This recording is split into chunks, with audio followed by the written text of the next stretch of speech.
ฉันบ่ฮักบ่นี่อีหล่ะฮะน้อย่านเด้นี่ สวัสดีเด้อน้องดินลาโอ้ทางน้องเพิ่นกำลังสินึ่งข้าวอยู่ได้พี่น้องเอ้ยเนาะตัวแรงๆผู้สิเหยียบใกล้ตรงเพิ่นดอกเนาะบ่เสียย่านนะกำลังสินึ่งข้าวแรงพี่น้องเอ้ยทางน้องเพิ่นก็ได้ใส่ฟืนบ่อีหล่ะใส่ฟืนเนาะอายุจักปีแหละเจ้า12 ปี12 ปีโดยโอ้อายุ12 ปีพ่อแม่ตายก็มาอยู่นำป้าอัญญาไลนี่อ๋อพ่อแม่เสียโดยพ่อแม่นี่คือเสียประสองเลยแม่นั้นเสีย2 ปี2 ปีแล้วแม่นั้นวันนี้พ่อตะกี้อยู่น้ำพ่อบัดนี่ตะกี้อยู่น้ำพ่อบัดแรกก็คือ แม่เสียแล้ว2 ปีแม่ก้อนเสียเวทแม่ก็อายเวทอายกับพ่ออายพวกเขาตายคันอายยังกับใครแน่อันนี้อายกับพวกก็ตายแล้วไม่มีไปหาเก็บหายาคือพิษกันนี่ไผพิษกันกับไผก็อีหล่าลองว่าฟังหมดกันนะไล่ด้วยเหรอพิษกันกับลานย่าโดยย่าพิษกันกับหลานพิษกันกับเจ้าหรือเปล่าหรือว่าพิษกันกับหลานคนนึงอีกพิษกันกับลานคนนึงอีกพิษกันกับหลานคนนึงแหละมาไล่เจ้าบัดนี่โดยอ้าวคือเป็นนั่นเนาะโดยพิษกันก็อีกผู้นึงแต่ว่าผ่านไปเลยโอ้วายเฮาออกนี่ไปเจ้าอยู่น้ำเพิ่นเนี่ยเจ้าเฮ็ดหยังจ้ะเฮ็ดเวียกเฮ็ดงานซอยเพิ่นอยู่บ่อยล่ะโดยนึ่งเขานึ่งน้ำซอยปลานี่แหละอ๋อซอยป้าซอยตลอดเลยเนาะคืออยากให้เลยอยู่ใจลานนี่แหละมีไผเบิ่งบ่มีไผแย่งปลุกใจเรื่องลานโดยบ่มีผู้ใดเบิ่งผู้ใดแย่งโดยอยู่น้ำผู้น้ำยาเพิ่นก็ไล่หนีมาโดยโอ้ยอยู่กับป้าก็บ่มีหยังป้าก็บ่มีบาดทุกข์คือกันป้าหลานบ่ได้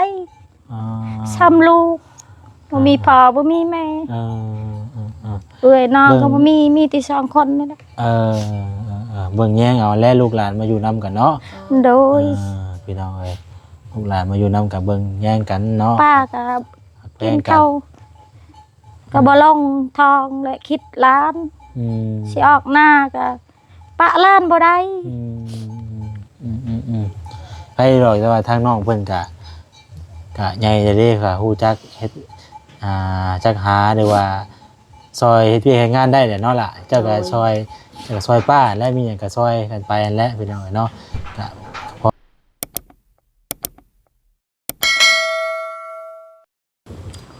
พี่น้องเอ้ยเนาะเปิดภาพมามื้อนี้ก็ตอนนี้อยู่หน้าเฮือนหน้าศาลเนาะหม่องพักหม่องเซาของทางน้องดินดาแล้วพี่น้องเอ้ยเนาะมาฮอดมาถึงเป็นที่เรียบร้อยแล้วพี่น้องเอ้ยเนาะเพื่อมาฮอดก็จนค่ำเลยพี่น้องเอ้ยนี่เนาะพอดี 17:00 น 5 โมงพอดีเลยเนาะ5 โมงแลงพี่น้องเอ้ยโอ้ทางน้องๆเพิ่นกำลังสิพากันเฮ็ดหยังเด้บาดนี้เนาะเพราะว่าช่วงตอนแรงๆนี่พี่น้องเอ้ยเนาะช่วงตอนแรงๆนี่ทักทายสบายดีเด้อพี่น้องเด้อมื้อนี้ก็มานำกันหลายคนพี่น้องเอ้ยเนาะมา4-5 คนเนาะพี่น้องเอ้ย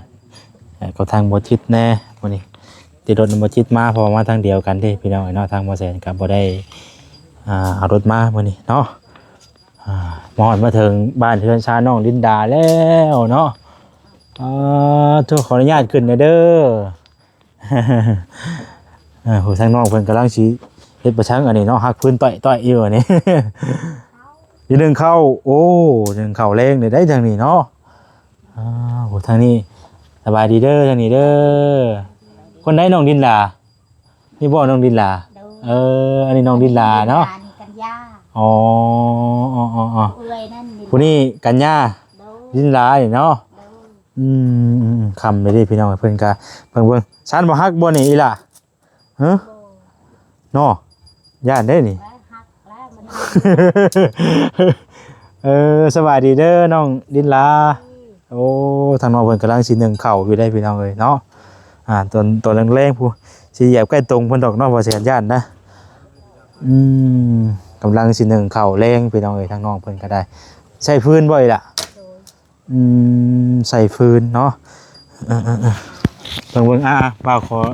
อนุญาตถามเจ้าเนี่ยข้อนึงพี่น้องเอ้ยเนาะปึ๊บโอเคทางน้องดินลาพี่น้องเอ้ยเนาะอายุจักปีแหละเจ้า12 ปี12 ปีโดยโอ้อายุ12 ปีกำลังหลังพื้นหลังไฟ อายุ12 ปีติโดย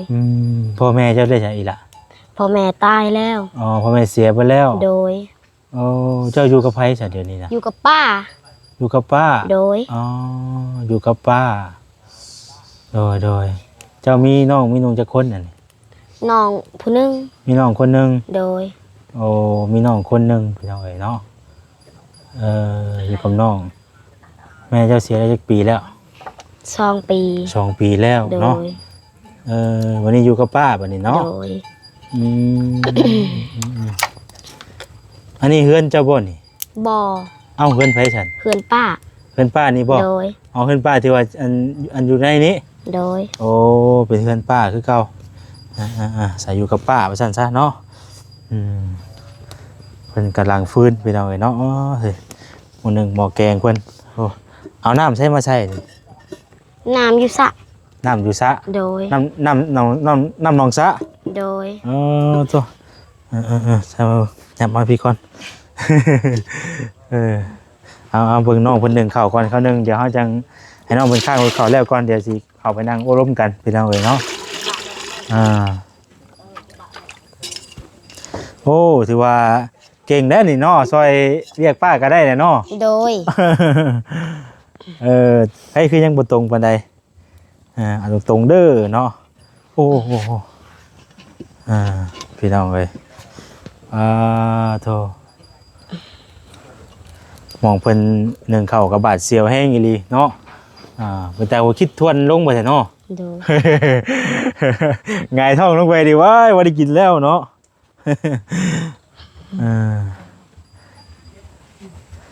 ใช่พี่น้องเอ้ยใช้อันเข่าได้บัดนี่พี่ใช้บัดนี่อุ่นเข้าอันนั้นอุ่นเอาบ่สิอุ่นเข้าเนาะอุ่นเอาก็ได้ฉันเนาะนี่อุ่นให้มันแล้วก็ได้เนาะให้หลายเพิ่นอุ่นข้าวอุ่นน้ำซะก่อนไปเบิ่งก่อนเนาะตัวเพิ่นอยู่เพิ่นนอนอยู่นี่อันนี้เนาะกันดูไปอยู่กันนอนอยู่นี่พี่น้องเอ้ยเพื่อนบ่นี่ด้วยได้เพื่อนเจ้าบ่เจ้าอยู่กับไผเจ้าน่ะอยู่กับหลานนี่แล้วลูกผัวเด้จ้ะผัวอยู่หน้ามีนาบ่เจ้าอ่ะ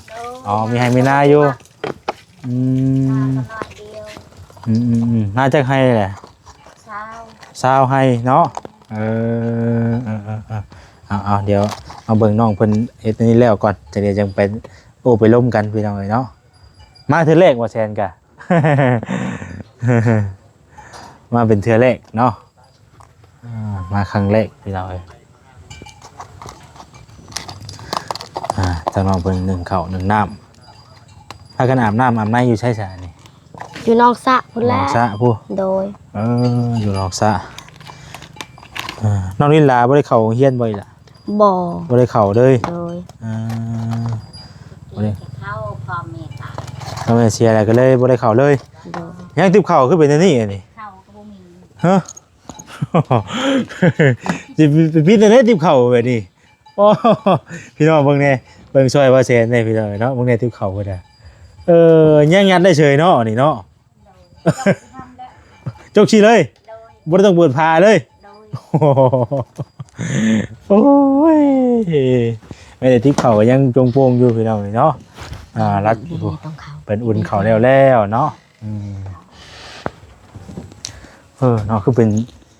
ภาพสีมืดๆแท้เนาะมานั่งอยู่พี่ได้บ่นั่งมองแจ้งๆนี่เนาะพี่น้องเลยนั่งอยู่นี่ก็ได้นี่เนาะเป็นห้องอยู่ได้ใช่เนาะตุ๊บนั่งนั่งวันนี้บ่ได้ต่อเขาด้วยตะปูใช่ไหมนี่กะ ป้าเบิ่งขออนุญาตนำเบิ่งอยู่นี่สิ เอ้ยเบิ่งอ่ะเบิ่งนะ เบิ่งเลยบ่ได้ต่อได้ตะปูพี่เราเอ้ยเนาะ มีเงินซื้ออยู่ป่าอยู่ดอกอันนี้กะ ฮะ อันนี้เป็นอันนี้ก็เก็บอยู่ป่า เก็บอยู่ตามป่าตามลงเนาะ โดย มาสิมาอันนางโดมนางโอนางดมกับทางเอื้อยเพิ่นก่อนบัดนี้เนาะเจ้าชื่อหยังเจ้า ซื้อข้าว ชื่อข้าว โดย ข้าวเนาะ โดย จักปีแหละเจ้า 30นั่นแหละ 30 ปี โอ้โห ว่าจาอายุเนาะ โดย เป็นได้จะลองเล่าเรื่องราวทางน้อง2คนนี่ให้ฟังแหน่เนาะเอาไม้ให้เพิ่นก็ได้แหละเอาไม้ให้ป้าเจ้าบีบออกเด้อบอก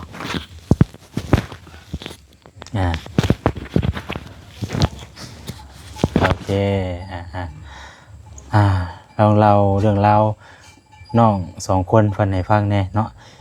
ความเป็นไปเป็นมาน้อง2คนเพิ่นคือเป็นแบบนี้หรือว่าจังใดพี่น้องคือเลยมาอยู่มาเซานำป้าเนาะ โดย เป็นปลายสาเหตุอะไร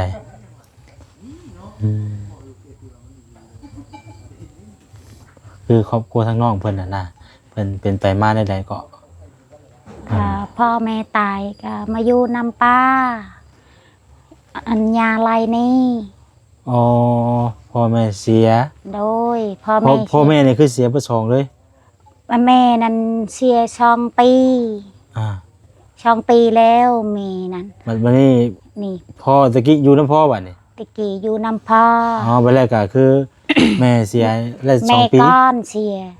เวทแม่ก็อายเวทอายกับพ่ออายพวกเขาตายคันอายยังกับใครแน่อันนี้อายกับพวกก็ตายแล้วไม่มีไปหากินหายากไปอยู่กับย่า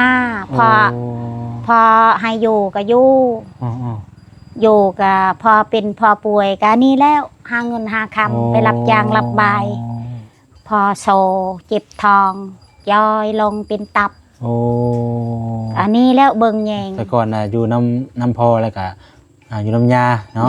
วันนี้พอเสียในวันนี้ยาน่ะไล่น้องคนนี้โดยคือไล่เป็นยังคือไล่ตีเด้อไล่ผิดกันกับลานเราพิดกันกับลานโดยพิดกันกับลานตั้งกินตั้งอยากนี่แล้วเรื่องอยู่ของอยู่ไอแนวแบบหาอยู่หากินนี้มันบ่ถูกบ่ทันสิบ่ล่ะบ่ถูกบ่ทันยากะลานแน่ลูกแน่เท่าหาบ่ทันคือพิดกันนี่ไผพิดกันกับไผก็อีหลาลองว่าฟังบ่กันนะไล่เด้อค่ะล่ะผิดกันกับลานย่าโดยย่าพิดกันกับลานพิดกันกับเจ้าหั่นบ่หรือว่าพิดกันกับลานคนนึงอีกผิดกันกับลานคนนึงอีกพิดกันกับลานคนนึงแหละมาไล่เจ้าบัดนี้โดยคือเป็นนั่นเนาะพิดกันกับอีกผู้นึงแต่ว่าผ่านไปเลยไหวเฮาออกหนีไปเจ้าอยู่นำเพิ่นนี่เจ้าเฮ็ดหยังจ้ะเฮ็ดเวียกเฮ็ดงานซอยเพิ่นอยู่บ่อยล่ะโดยนึ่งข้าวนึ่งน้ำซอยปลานี่แหละซอยป้าซอยตลอดเลยเนาะโดยแต่ก็บัดพิดให้กันแล้วก็เพิ่นไล่เฮาออกมาเลยแต่ล้นแล้วว่าเพิ่นไล่จะออกมา2 อาทิตย์เลยเราไปใช้ก็ไปอยู่ใส่กระไปบัดนี่โดยแต่ก็เลยมาผักเซาอยู่น้ำเอื้อยก่อนโดยลาคนอยู่บ้านทูว่าอันนั้นลานจะเอาปบไปเลยเด้อที่บ้านปองแต่เฮือนยาลาว่าไปทำเอาเด้อลานเจ้าเด้ออันนี้คือเรื่องจริงเลยเนาะเรื่องจริงโมเมนต์คอนเทนต์ถือว่าโมเมนต์นี่กระเป๋าเขาพายนี่บอกกระเป๋ามาโดยเรื่องจริงโมเมนต์คอนเทนต์เรื่องจริงอันนี้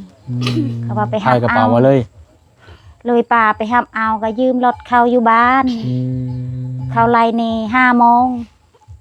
6 โมงก็ฮอดอยู่นาคอยนี่แล้วนากะไก่18 ลักมาในทางน้องเพิ่นก็เลยบ่มีหยังเลยตอนนี้บ่มีหยังเลยบ่มีบ่อนอยู่ดิน ของบัดแม่เจ้าได้ใช่แม่เจ้ามันมีหินมีหลอนบ่ บ่มี แม่ก็บ่มีอะไรก็อาศัยเมื่ออยู่น้ำลูกน้ำผัว โดย อ๋ออ๋ออ๋ออ๋อ ไปอยู่กับป้ากับเที่ยงที่อยู่ก็บ่มีเคปเฉพาะเพบัตรบ่มีป้ากับลูก4คนเพิ่น ป้าก็ทุกข์ เพิ่นก็มีหม่องอยู่ของเพิ่นเนาะเพิ่นก็อยู่ครอบครัวเพิ่นเนาะ โดย ว่าแล้วก็คือพี่น้องเพิ่นก็อยู่ในแบบของเพิ่นเนาะ โดย พี่น้องก็คือเพิ่นก็อยู่ในแบบของเพิ่นพี่น้องเนาะเพิ่นก็ครอบครัวเพิ่นเนาะ โดย ยังดีแล้วว่าทางน้องเพิ่นไล่มาแล้วก็พอได้มาส่วนเช้าอยู่น้ำเอื้อยนี้เนาะ โดยเลยมีลูกจักคนจ้ะมีลูกจักคนแล้วเจ้าน่ะ นี่ได้ เจ้ามีลูกจักคนแล้ว 4 คน 4 คนเจ้า โดย อ๋อ ยังน้อยอายุ10อายุ8 ปีอายุ คือ 7 ปี เบื้องต้นนี่ทางมีผู้รักผู้ใหญ่เพิ่นซอยอย่างนี้แล้วนี่ตอนนี้น่ะมีเพิ่นซอยอย่างนี้แล้วเบื้องต้นน่ะ บ่มีไผซอย มีแต่ลูก2 คนผู้น้อยนั่นแหละกับพ่อ อ๋อ อ่า กับหลาน ผู้ใหญ่นะ ผู้ใหญ่ใจดีซอย ผู้ใหญ่ใจดี ให้น้องเพิ่นเว้าก็ได้ครับ เอาไว้เด้ คือตอนนี้เพิ่นมีหยัง ลา ได้ เซล โดย แล้วก็ผ้าห่ม โดย แล้วก็มีอัน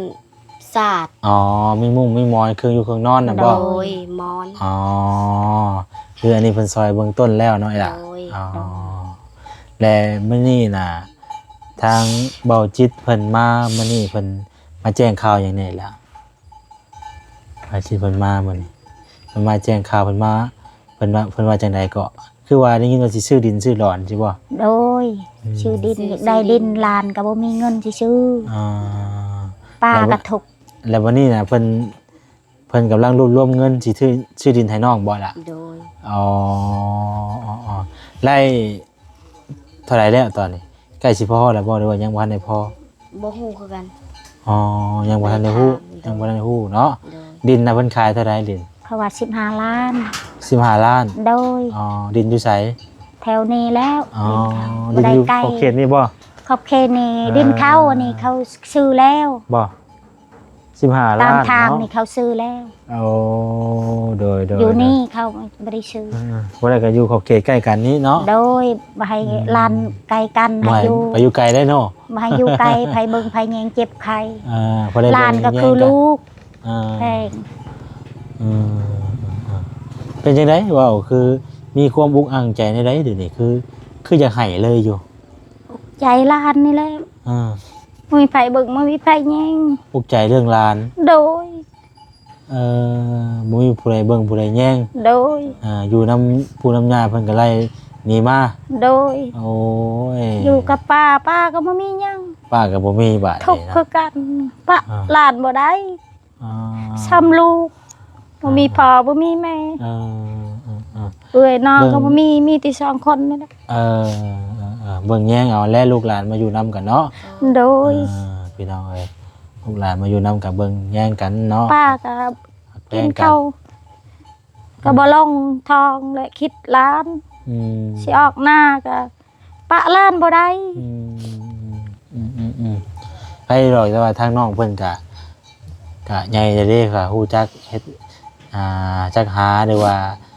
ซอยเฮ็ดเวียกเฮ็ดงานได้แหละเนาะล่ะเจ้าก็ซอยป้าและมีหยังก็ซอยกันไปนั่นแหละพี่น้องเนาะก็เพราะว่าก็เฮาก็บ่ต้องคิดหยังหลายมีแต่ว่าเพิ่นมาอยู่นำกันมีเวียกมีงานก็เฮ็ดซอยกันเบิ่งแยงกันไปนั่นแหละให้บ่เนาะเฮ็ดจังได๋ซะมันคือทางน้องเพิ่นก็บ่มีผู้ใดจักสิเพิ่งไผได้เด้คิดเห็นในทางเอื้อยเพิ่นก็มาอยู่นํเนาะคือทางน้องนุ่งเพิ่นก็จักสิไปอยู่นำไผ เอ้ยก็ไปหากินหาอยากก็ปะบ่ได้ลานอยู่นั่งตาอยู่เฮือน ไปนํกัน ครับคือว่าไปหาอยู่หากินก็พากันไปนํกันนั่นแหละเห็นเนาะลูกหลานเพิ่นก็นั่นแหละพอไปนั่นนี่แหละเนาะพี่น้องเอ้ยอดเอาแล้วเนาะจังน้อยจังน้อง โด เป็น ย ใหญ่ก็หาเงินหาคำซอยกันเนาะล่ะ โดย เบิ่งแย่งกันไปอันแรกอยู่นำกันกันเนาะอากาศก็เริ่มหนาวเย็นอากาศเปลี่ยนแปลงแล้วเนาะ ทางเอื้อยเพิ่นก็เพิ่นคิดหลายว่าซั่นซะเนาะ คิดลาย อ่า ปลาก็ทุกข์คันปลามีก็ใคร อ่า ข้าวกินก็อึด บ่มีเขาวกินพร้อมบ่ตอนนี้ โดย อ่า ยังบ่ทันใดยังกำลังสิเกี่ยว บ่เป็นหยังเนาะจักหน่อยก็นั่นแหละพี่น้องเอ้ยเนาะก็เบิ่งกันไปนั่นแหละลูกหลานมาอยู่นํก็เบิ่งแย่งกันไปเนาะ โดย กินอย่างไรและทั้งลูกหลานก็เพิ่นบ่มีหม่องเพิ่งหม่องอาศัยเล่นเนาะล่ะเนาะสมาอยู่นํป้านํลุงนั่นแหละสะก่อนอาศัยกันไปก่อนเพราะว่าแต่ก่อนนี่เพิ่นก็บ่ได้มาอยู่กับที่เพิ่นบ่เพิ่นก็อยู่น้ำยาเนาะ โดย แต่ก่อนเพิ่นก็อยู่น้ำยาหั่นพี่น้องเอ้ยเนาะคือในช่วงนี้เพิ่นก็ลูกหลานก็มาช่วงนี้ แม่พอหยังก็บ่ได้ไปหาป้านี่แม่พอไปหมดไปหาป้า ว่า ป้า ป้ายั ยังคิดฮอดยังซ้ำลูกคิดป้าลูก ปลานี่ไปหาอยู่ใช่ปลาไปหาอยู่ใช่ห้วยบ่คือหนอง โดย อยู่ห้วยบ่อยู่ห้วยใหญ่บ่แท้นี่หรือว่าเซบ่ ซีก็ได้ อ่า อยู่ห้วยก็ได้ อ่า พอได้กิน โอ้ มันนี่บ่มีไผไปนี่พวกอยู่นา มียังได้กินมื้อนี้แล้วยังกินมื้อนี้ บ่ได้กินหยังน้ำกินก็บ่มีได้แพนบ่ได้กินน้ำ เอ้ยเนาะ อด บ่ได้กินน้ำแต่เพลนผู้ เบาหน่อยซื้อ โอ้ย แต่วานนี่ตุกน้อย จุกน้อย น้ำก็บ่มีเนาะโอ้ยพี่น้องเอ้ยต่างเป็นแต่ได้บัดนี้บ่ได้มีคนส่งน้ำบางอย่างบ่ตอน บ่ นี้ บ่ นึกว่าเพิ่นมีส่งน้ำส่งหยังที่นะ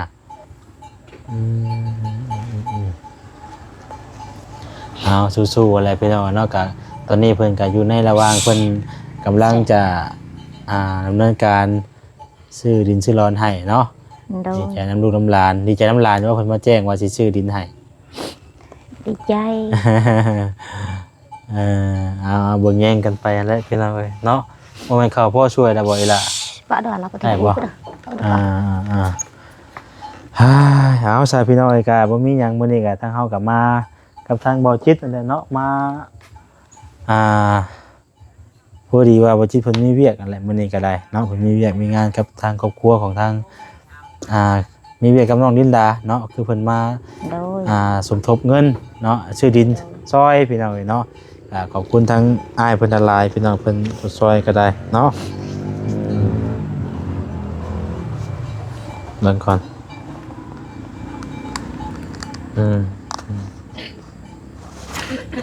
พี่น้องเอ้ยเอาอันนี้ให้ทางให้ทางป้าเก็บไว้ก็ได้เด้อล่ะเด้อบ่ได้ ให้รวยเด้อ บ่ได้ เก็บ ซื้อ บ่ต้องได้ใครบ่ต้องมีให้อยู่ดีมีแฮงแต่นี่ต่อไปเด้ โด อย ให้เก่งแฮงสาธุ โดยเอาไว้พอได้ซื้อน้ำซื้อในซื้ออยู่ในกินสู่ลูกสู่หลานกินเด้อ โดย ทางเฮากับบ่มีหยังเพิ่นเอามามื้อนี้ก็คือแบบบ่ได้ซื้อหยังมาต้อนเฮาต้องมาเบิ่งซะก่อนสินะเนาะ โดย มื้อนั้นคือจังว่าเจ้ามาแต่ไสก็คือว่าไปหิวน้ำไม้ไปขายบ่ โดย ไปขายน้ำไม้อยู่ไสล่ะ ไปขายอยู่ใหม่อยู่สุด อยู่ชุมบ่ย่างไปนี่ ๆย่างไป อ๋อตัวโอ้เพิ่นฮอดก็ใกล้เติบอยู่เด้เนาะตลาดอยู่ชุมพุไปหาเองบ่น้ำไม้อ่ะ โดยพาน้องไปหา เอาพากันสู้ๆเด้อเนาะ โดย โดย ขอให้โชคดีอยู่ดีมีแห้งไปเนาะมีทางผู้รักผู้ใหญ่เพิ่นซอยเข้ามาเนาะขอให้มีหมวกส้นหมวกซอยไว้ได้ล่ะเด้อ โดย อดเอาพี่น้องเอ้ยเนาะเอาใหญ่มาเฮาก็ตั้งมุกตั้งใจเฮ็ดเวียกเฮ็ดงานหาเงินหาค่ำเนาะ โดย ซอยพี่น้องเอ้ยเนาะ โดย เอาไปได้บัดนี้เด้อทางบ่าวสิกลับไปได้ล่ะเด้อ โดย อยู่ดีมีแห้งเด้อบัดนี้เด้อ เด้อ เด้อ เก็บ เด้อ บ่ต้ มา องได้ใครบ่ต้องมีให้อยู่ดีมีแฮงเด้อสาธุให้ร่ำให้รวยแต่นี่ต่อไปเด้อ ธุเนาะ ให้ได้กว่าเงินกว่านี่เด้อ โด สาย ธุ สา สาธุ ธุเนาะมาเข้ามาใส่ขอไม้ก่อนเนาะ เด้อไปใส่พี่น้อยเนาะทางเฮาก็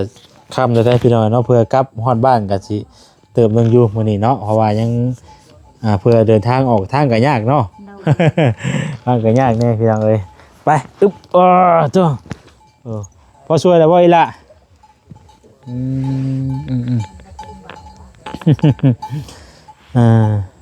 ไปพี่น้องเอ้ยเนาะเขาเพิ่นก็อายทวนเลยอึ๊บ อ๋อเจ้าอึ๊บเอาพี่น้องเอ้ยเนาะทางบ่แซงก็จะขอจบคลิปไว้สำนี้ก่อนเด้อพี่น้องเด้อเนาะผิดพลาดจังไดก็ขอโทษขออภัยหลายๆพี่น้องมื้อนี้ก็มาหาน้องลิ้นลาพี่น้องเอ้ยเนาะเป็น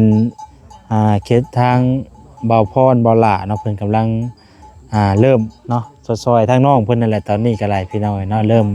มีทางผู้หลักผู้ใหญ่เข้ามาซอยๆแล้วเนาะเป็นบางอย่างพี่น้องเอ้ยนั่นละกันในณตอนนี้ก็เพิ่นกำลังจะสมทบเนาะสมทบเงินซื้อที่ดินให้ทางน้องเพิ่นเนาะก็ก็ดีใจน้ำน้องเพิ่นหลายๆพี่น้องเอ้ยที่ว่ามีทางผู้หลักผู้ใหญ่เพิ่นจะซื้อดินซื้อร้อนให้แล้วก็มีทางผู้ใหญ่ทางบัญชีเพิ่นสมทบเนาะเรื่องดินเรื่องเงินซื้อดินซอยทางน้องเพิ่นพี่น้องเอ๋ยเนาะก็ขอบคุณทางผู้รักผู้ใหญ่เพิ่นหลายๆขอให้อยู่ดีมีแฮงบ่สุขูสุคนเด้อพี่น้องเด้อเอาทางบ่แทนจะได้ขอตัวทุกคลิปแล้วเนาะอยู่ดีมีแฮงบ่สุขูสุคนสำหรับคลิปนี้ลำลาไปก่อนแล้วสบายดีพี่น้องเอ๋ยเนาะสบายดีเด้อ